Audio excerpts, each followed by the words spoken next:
The Stein Auditorium always smelled the same on championship mornings: freshly polished wood, nervous sweat, and the faint metallic tang of clock springs tightened just a bit too much.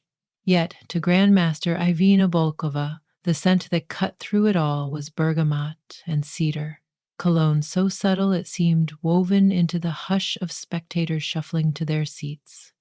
Ashwin Rao had arrived. They had never spoken outside the cordial necessities of press conferences or drawing lots, but for 3 years their games had read like serialized love letters: a sacrificed bishop here, a whimsical pawn storm there. Each departure from ironclad theory carried a coded tenderness only the two of them understood. Tonight marked the final round of the U.S. National Championship, and standings showed a neat symmetry. Volkova and Rao tied for first, everyone else mathematically eliminated. One of them would leave with the crown, both of them might leave exposed. Irina's coach, Yelena Markov, studied Ashwan from across the hall and muttered, "He looks tired. Good, we punish that." Queen's Gambit. Declined, main line, no experiments. Irina nodded, pen poised over her score sheet, but her heart rebelled. Tradition governed chess, outwardly handshakes, balanced openings, quiet dignity. Yet its soul was anarchy. Every masterpiece, every immortal game erupted when someone risked too much. Her fingers trembled with the urge to risk everything now, not for glory, but for Ashwin's unspoken promise. She remembered their first coded moment, a rook lift on move 12 in a tournament where rook lifts were taboo until endgames. Commentators called it "I see you." Since then, their moves had become confessions layered over 64 squares, faithful as sonnets. Across the table, Ashwin wrestled with his own handlers. Grandmaster Vladislav Petrenko, Ashwin's second, had hammered opening prep until dawn. "Stick to the Najor," Petrenko insisted. "Your files go 35 moves deep. Don't hand her any spark for a brilliancy prize." But Ashwin felt scorched already, by sleeplessness, by longing, by the memory of Irina's smile when she'd found his hidden rook sacrifice in last year's rapid playoff. That smile had ruined his defenses more thoroughly than any assault on f7 ever could. Now the stage lights gilded her platinum hair, and he caught himself imagining how it would fall over his shoulder if she ever let it down. Chess required patience. Desire demanded immediacy. He wondered whether both could coexist across this checkered battlefield, or whether one would swallow the other whole. The arbiter called the players to the board. Cameras flashed. The nation watched through streaming portals. But Irina saw only Ashwin's hand extending for the ritual handshake. His fingers brushed her palm a heartbeat longer than etiquette allowed. That single extra pulse said, "Are you ready?" She squeezed back, answering, "Yes, but not for safety." They sat. Irina had white. She reached for the king's pawn, then paused theatrically. All her prep screamed e4. Instead, she played one. c4. The English opening, but specifically the Makina's attack line they had sparred with in blitz sessions 2 months ago in St. Louis. That casual training camp had been the only true conversation they'd shared. Words disguised as variations, laughter disguised as critique. Now she used the line to say, "Remember that night?" Ashwin's eyebrows lifted. He replied 106, steering away from his own files and into uncharted territory. Commentators buzzed. Both sides were abandoning databanks worth millions, choosing creativity over certainty. Move by move, positional conventions fell like petals before a storm. On move 8, Irina planted a knight on g5, a premature leap that dared Ashwin to expel it and risk opening lines toward his king. Instead, he invited it deeper, counterintuitive but elegant, acknowledging her courage. The spectators, grandparents in team jackets, prodigies clutching autograph books, watched a battle of novelty, blossoming from square to square. But beneath the tactical fireworks, a softer dialogue bloomed. Irina's pawn thrust on move 13 wrote, I still replay your games before I sleep. Ashvin's interposed. Bishop on 14 replied. Then you visit my dreams too. Her fey-untitled bishop offered. Do we keep hiding? His counter-sacrifice whispered. Not forever. By move 20, the position teetered on tactical chaos. Stockfish evaluations spiked and plunged. Commentators lost track of best lines. Risk escalated. A single miscalculation could cost the title, sponsorships, even Olympic team selection. Victory demanded steel nerves, not stolen glances. Yet Irina looked up, let her eyes linger on Ashwin's. He did not look away. Knights tangled, backs menaced files like jealous chaperones. Silence thickened until the clack of a captured pawn made spectators jump. Break time arrived after move 25. Each player retreated to their designated lounge, coaches descending like lawyers during recess. Yelena shoved a tablet under Irina's nose. Look, engine says you're minus 1.4. Simplify. Take the perpetual if it's there. Secure second on tiebreaks. We can still appeal FIDE ratings for candidates. Irina stared at the glowing bar graph, but saw only Ashwin's brow furrowing earlier, the flicker of vulnerability when he'd played his last pawn break, effectively confessing love at the cost of structural integrity. What if I can win? She asked. Win? You're worse, Yelena snapped, exasperated. Irina, please, this is not romantic. It's your career. Irina almost laughed at the accuracy. This was not romantic. It was romance itself, messy and brilliant and uncoachable. In Ashwin's lounge, Petrenko berated him much the same. You had the Najd already. Now you're in near Zenut with an exposed king. Why? Because she surprised you with c4? Forget her, punish her error, and cash the check. Ashvin rubbed his temples. Petrenko's voice blurred into white noise. All he heard was the rustle of pages turned back home in Chennai, where, as a teenager, he'd devoured stories of Mikhail Tal sacrificing pieces with the carefree faith that beauty justified risk. Beauty, wasn't that what chess was for? And what could be more beautiful than two people meeting each other's courage, square by square? When the arbiter summoned them, Ashwin rose before Petrenko finished speaking. They resumed. Clocks ticked. Spectators returned with popcorn and predictions. Twitter flared with speculation. Are these two throwing theory for entertainment? For ego? For something else? Move 28, Irina offered a queen trade that looked positional but actually cleared lines for her rook's infiltration if Ashwin declined. He did. Peace activity blossomed for both, evaluation engines now spinning between +3 and 3 in alternating flashes. Time pressure deepened. 5 moves to reach control at 40. Sweat dotted Irina's brow. She calculated a wild sacrifice. Rook takes f7. King recaptures. Knight e5. Check discovered attack on his queen. Sound? Probably not. But the motif harked back to a blitz finish they once analyzed side by side, their shoulders touching. She hovered over the rook, then withdrew. Not yet. Ashwin exhaled, noticing her hesitation. He advanced a pawn instead of the engine's top line, effectively daring her. I trust you to find the truth. A gasp rippled through the hall. Commentator, Grandmaster Marcelli, murmured on stream. These moves, it's as if they're composing a joint work rather than trying to kill each other. And in some ineffable sense, they were. The board became manuscript, knights and queens, the ink. Every captured piece, a comma redirecting the sentence toward its inevitable period. Move 35. Irina finally loosed the rook sacrifice. The hall erupted, flash photography banned, but triggered anyway. Security too stunned to intervene. Ashwin captured after only 13 seconds thought.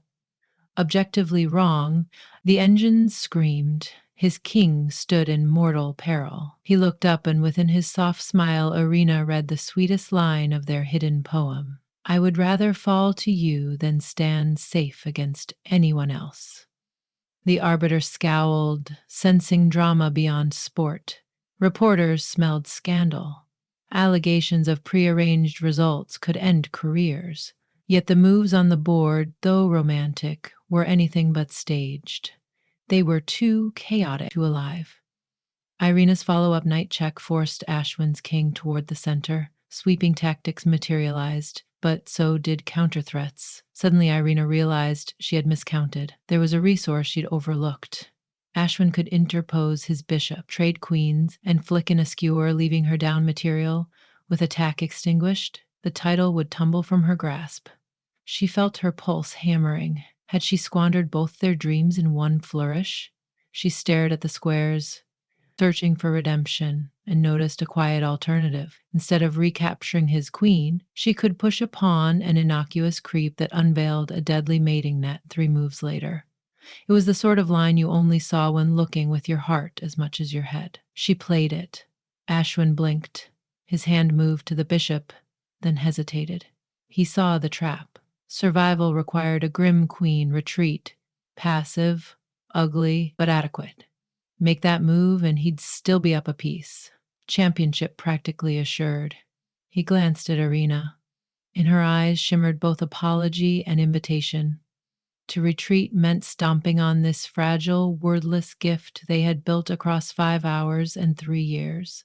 To decline meant stepping into the lair she'd prepared, conceding mate in 5. He inhaled. The ceiling lights gleamed off the silver letters of his country's federation stitched onto his blazer.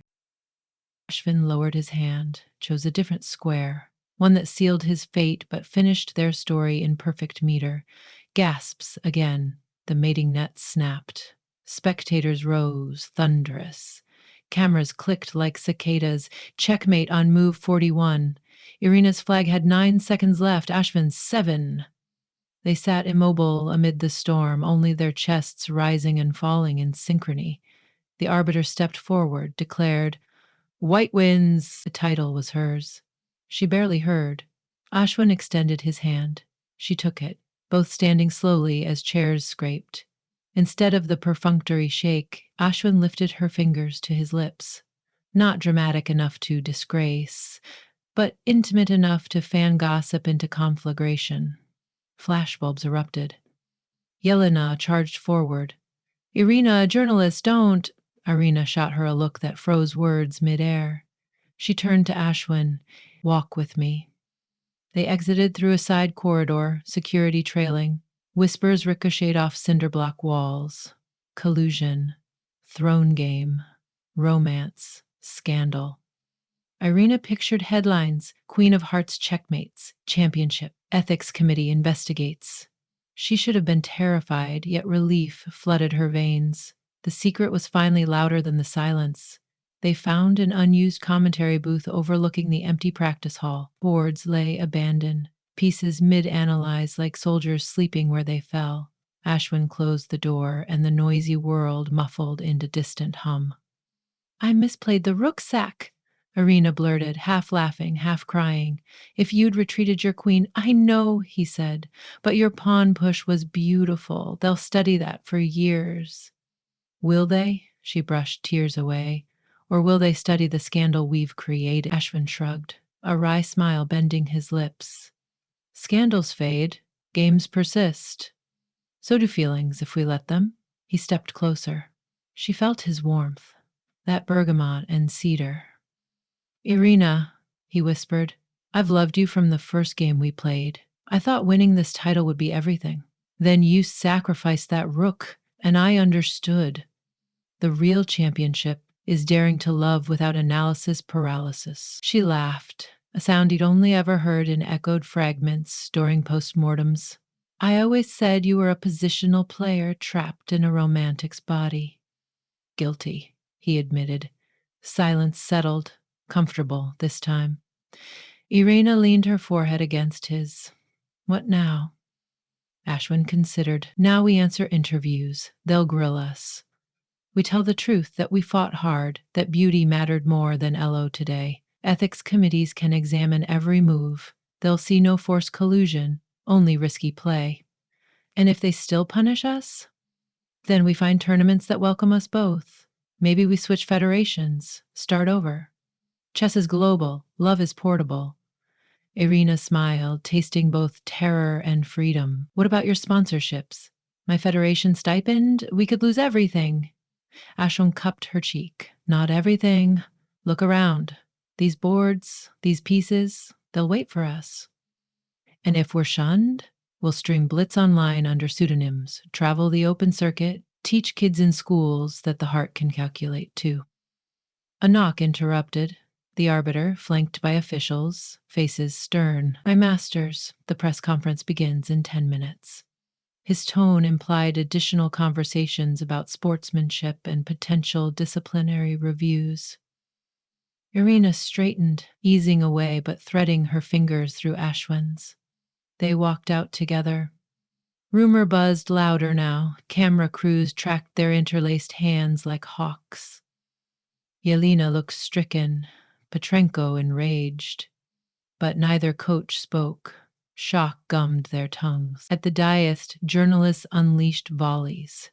GM Rao, did you deliberately throw the game? GM Volkola, did you seduce your opponent? How do you respond to allegations of collusion? Irina leaned toward the microphone, her voice steadied. Chess is art. Today we made art together. Sometimes art doesn't obey spreadsheets. Ashwin added, every move is on record. Analysts can judge whether they were sound. If my choices appear irrational, perhaps so is the human heart. I stand by them. Flashes popped. Reporters typed like fury. But somewhere, a young player watching the stream might have listened and felt permission to see chess not only as war, but as dialogue. Investigations ensued, as expected. Review committees pored over engine lines. Suspicion melted when they realized how razor-thin the advantage shifted, how easily Ashwin could have equalized even after accepting the sacrifice. No concrete evidence of collusion emerged, only two grandmasters dancing on the edge of chaos. They received formal warnings about unprofessional intimacy, but the standings stood. Irina Volkova, U.S. national champion, Ashwin Rao, gallant runner-up. Months later, they sat side by side in a Paris cafe, prepping for the Grand Prix. Chessboards lay folded in their backpack, lines already swirling in shared notebooks. Ashwin flagged down the waiter, ordering croissants in cheerful French. Irina watched him, bemused. You know they still replay our game on YouTube compilations titled The Romance Immortal? She said. He grinned. Let them. It's the first time the comment section prefers love over engine evaluations. She toyed with her ring-white gold, shaped subtly like a knight's head, their private joke. Do you think future opponents will target us, hoping passion makes us weak? Perhaps. We'll just have to innovate new codes. He sketched a rook on a napkin, added wings like Hermes. How about introducing the world to the Pegasus rook lift? Irina laughed again, the cafe patrons turning to glimpse the sound. Only if it ends in mate by mutual agreement. Ashwin raised his coffee cup. To mutual agreements, then. They clinked porcelain. Outside, Parisian traffic murmured like distant waves. Inside, 64 empty squares awaited their next confession. Back at the Stein Auditorium, the board from their championship game, now encased in glass, attracted pilgrims, players tracing the trajectory of the rook, the fateful pawn push, the final mate. The plaque beneath read, in this place, on October 17th, two champions reminded us that the greatest gambit is to love boldly. Tour guides told visitors how strategy can become sonnet, how risk can blossom into revelation. Some scoffed, preferring cold accuracy. Others sighed, unsure what moved them more, the beauty of the combinations or the courage of the hearts behind them. Irina and Ashwin never much cared which camp viewers belonged to. They knew the calculus of a life measured solely in rating points. They also knew the infinite decimals beyond that scale. In each tournament hall they entered thereafter, they carried both the memory of that rook in flight and the certainty that somewhere across the board waited not just an opponent, but a partner willing to meet them at the brink of possibility. And whenever the moment came, an audacious pawn break, an exchanged glance, they would risk it all again for championship, for art, for the sovereign logic of affection that no engine could fully comprehend, because chess, like love, was a game of absolute information played by creatures of glorious uncertainty, and in that space between perfect knowledge and imperfect hearts, their romance found perpetual checkmate. Forever one, forever playing,